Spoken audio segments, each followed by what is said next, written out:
Ricardo, você deve estar com muito trabalho na mesa, hein, cara? Não adianta levantar a mão, viu? Primeiro porque eu não vejo, né? Segundo porque eu não vou poder responder. Não, uma dá, Elô. Quem for mais rápido, leva.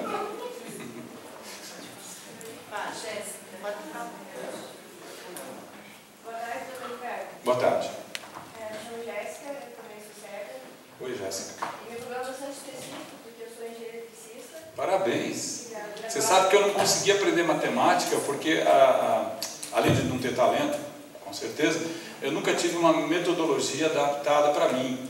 Os caras escreviam na lousa lá as coisas, eu não entendia nada. Sobe para cá, vai para lá, tira da direita, põe para a esquerda, fica mais, fica menos, sei lá o que era isso. Né? Parabéns, viu? Você venceu uma série de barreiras, né? Parabéns. Obrigada. Eu sou formada em engenharia, também sou mestre, hoje trabalho com pesquisa e eu faço parte de um grupo chamado Matemática Acessível, justamente Você usou para Soroban? resolver esse problema. Não porque eu não nasci cega, eu fiquei cega durante a graduação. É como eu, sim. Exatamente. Mas então, esse nosso projeto, a gente está tentando cobrir algumas necessidades e vamos ver algumas aplicações e a gente espera que as pessoas incorporem. Né, Que legal, você está fazendo um trabalho importantíssimo. Mas eu não queria fazer propaganda, né? Não, mas é importante. Você sabe que, como é que é o negócio? Uma frase que eu aprendi com a minha ex-mulher. Você sabe por que a gente come o ovo da galinha e não come da pata? Porque a galinha cacareja quando bota o ovo. Isso é um dístico, é uma ideia que os publicitários apregou, sabe? Diga. Isso não é gabolice, é divulgação necessária para o seu trabalho. Que bom, obrigada. Mas a minha pergunta é bem mais específica.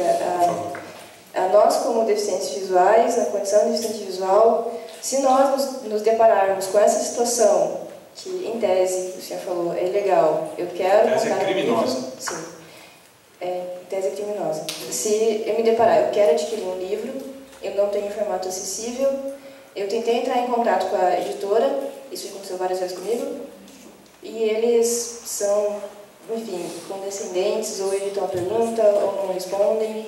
Quais são os dispositivos, qual o caminho que eu tenho que tomar para conseguir adquirir o livro que eu quero? Exigir, né? Isso. É exigir, primeiro. Segundo, não da biblioteca, ou melhor, não da editora. Porque eles não vão dar. Não adianta ficar brigando, dando soco em ponta de faca.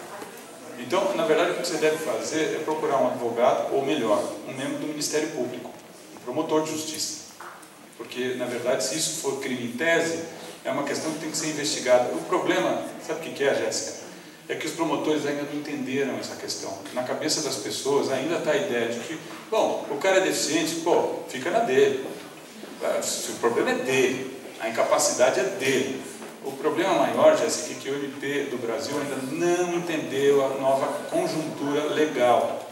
Então, assim, talvez você pudesse procurar um promotor de justiça com seu advogado, talvez melhor, envolver associações, discutir isso em nível coletivo. Sabe? Essa é uma luta política, Jéssica. No mundo da democracia não adianta ter lei apenas. A lei está lá. Só vai se tornar realidade na vida das pessoas na medida em que, politicamente, elas forem as leis exigidas. E para você exigir politicamente a lei, você tem que mudar costumes. O promotor vai interpretar assim, ó, em regra, hein? Estou falando em regra. Ele vai interpretar assim, bom, o problema é da pessoa, como é que eu vou exigir? Não é razoável, olha só, porque a convenção fala em adaptação razoável, né? Quer dizer, adequação proporcional e eficaz do meio. Proporcional e eficaz do meio, certo? O promotor vai ter a tendência de dizer que, bom, é desproporcional eu obrigar uma editora a quebrar o PDV, PDF, enfim, para ter acesso a uma pessoa. Isso seria desproporcional, então tudo bem. Isso é a tendência do coração e da cabeça das pessoas, porque esse quadro que eu estou contando, que a deficiência está na sociedade, na verdade é novo. Na verdade, assim, ainda não foi apreendido pela sociedade do Brasil, nem pelas autoridades. Ou seja, é muito provável que o que eu estou dizendo aqui não seja o que os tribunais inicialmente vão decidir. Porque não tem um cara que fica... Outro dia eu fui lá no CNJ, no Conselho Nacional de Justiça, para pedir uma norma para tornar acessível o Poder Judiciário, né? Porque eles digitalizaram o processo, não tem um processo de papel. Só que o processo inicialmente digital é inacessível para cegos. Vejam que seria uma redenção, em tese, não foi pelo contrário, um obstáculo. Agora, depois que a sociedade civil esperneou o CNJ, o Conselho Nacional de Justiça, que é um órgão de fiscalização do judiciário, começou a exigir a adequação do PJE, do processo judicial eletrônico. Veja, então, ok, isso que eu estou te falando é direito. Sem dúvida não estou dizendo que não é. Só que o mundo ainda não sabe. Então, assim, o jeito, Jéssica, é brigar politicamente. Defender essa bandeira. Eu quero a lei, eu quero a adaptação razoável, eu tenho direito que seja removida a barreira do PDF. Quase que eu falei PDV de novo. Enfim. Entendeu, Jéssica? Entendi. É difícil, não é fácil. Mas então, tem que acreditar e ficar brigando. A minha geração, né, morreu para a gente ter democracia. Neguinho morreu. Eu quase morri um dia, porque eu acreditava na democracia. Eu estava com documentos que a sociedade civil estava usando para apoiar uma greve contra a ditadura. E quem fosse pego com esses documentos era preso e mandado para o DOPS, que assim, provavelmente você podia morrer ali. Como é que chamava o Doicode também? Doicode, onde morreu o Herzog, o Vladimir Herzog. Isso. Aliás, eu quero dizer uma frase aqui, muito obrigado por me lembrar, eu já estou escrevendo ele, quero que vocês repercutam. Esse cidadão que falou lá no Congresso, elogiando os heróis de 64, e um torturador, que eu não ouso repetir o nome nem de um nem de outro, ele na verdade cometeu, na minha opinião, em tese, crime de lesa pátria. Porque ninguém pode, apesar de ter imunidade parlamentar, evocar a ditadura e muito menos um torturador. Então eu quero dizer assim, vamos replicar essa frase, que é política, estou fazendo política grande.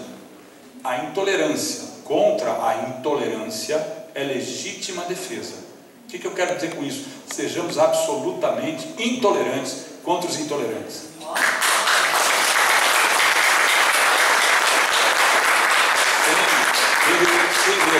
Sem medo de ser feliz, como diria lá, nos tempos em que o PT era um partido crível. Perdeu totalmente a credibilidade, infelizmente, mas a democracia foi uma conquista. A democracia foi uma conquista pela qual muita gente morreu. Quando eu saí da faculdade com esses papéis, eu me surpreendi, porque a Faculdade de Direito de São Paulo foi cercada por um grupo de soldados e uma metralhadora foi apontada para minha barriga, um fuzil, perdão. Eu ainda enxergava um pouco, mas a hora que as minhas vistas se acostumaram com a claridade, eu vi um cano de fuzil apontado para minha barriga a 2 metros. Quando eu olhei para os lados, a faculdade estava cercada. Por uma iluminação de Deus, eu bati continência para o soldado e disse: isso mesmo, soldado, tem que prender esses comunas. Eu disse um palavrão, mas não vou dizer aqui. Eu sei que eu gritei com toda a minha força e foi instinto de sobrevivência. O soldado me liberou. Se ele me pegasse com aquilo no caderno, eu ia ser preso e provavelmente torturado. Então eu não estou brincando quando eu falo que muitos morreram para que a gente tenha democracia. A gente não pode tolerar o avanço do nazismo. Não dá. Não pode. A intolerância contra a intolerância é legítima defesa. Prestem atenção nisso. Tá? Tá bom, obrigado. Muito obrigado. Eu me despeço. Peço desculpas, mas eu realmente sei.